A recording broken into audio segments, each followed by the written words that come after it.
ఒక రాజకీయం, ఒక మతం, ఒక కులం, ఒక ప్రాంతం, ఒక అభిమానం నిన్ను ఎరగా వాడుతుంటే నిన్ను నేను ఏ విధంగా వాడినా తప్పులేదు.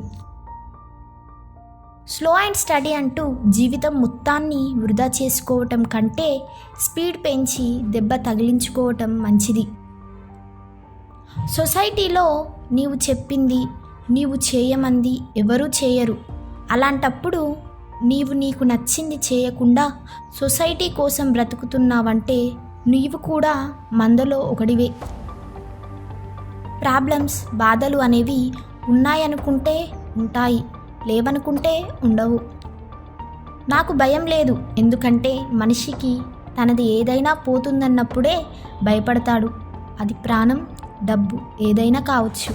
కానీ నేను వీటిలో దేనికి విలువ ఇవ్వను. నేను డబ్బుని పోగొట్టుకోవచ్చు, కానీ నా ఐడియాలతో ఆ డబ్బుని మళ్ళీ పుట్టించగలను. చావు ఏ క్షణంలోనైనా రావచ్చు అని తెలుసుకున్న వాడే ప్రతి నిమిషం ఆనందంగా బతుకుతాడు. కుక్కని మనం కుక్క అని ఎలా అయితే అనుకుంటామో దాని దృష్టిలో మనం కూడా అంతే.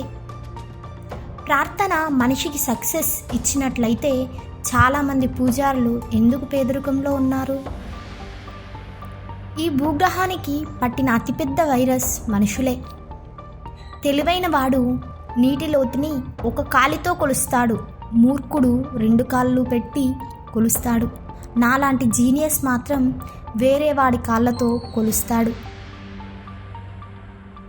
గుంపులో నుండి వేరుగా నిలబడే ధైర్యం లేకపోతే ఎప్పటికీ గుంపులో ఒకడిలాగే మిగులుతావు.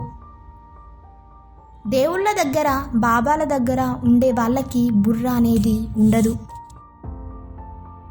మీకు ఈ వీడియో నచ్చినట్లయితే లైక్ చేయండి, షేర్ చేయండి, అలాగే మా ఛానల్ను సబ్స్క్రైబ్ చేయండి.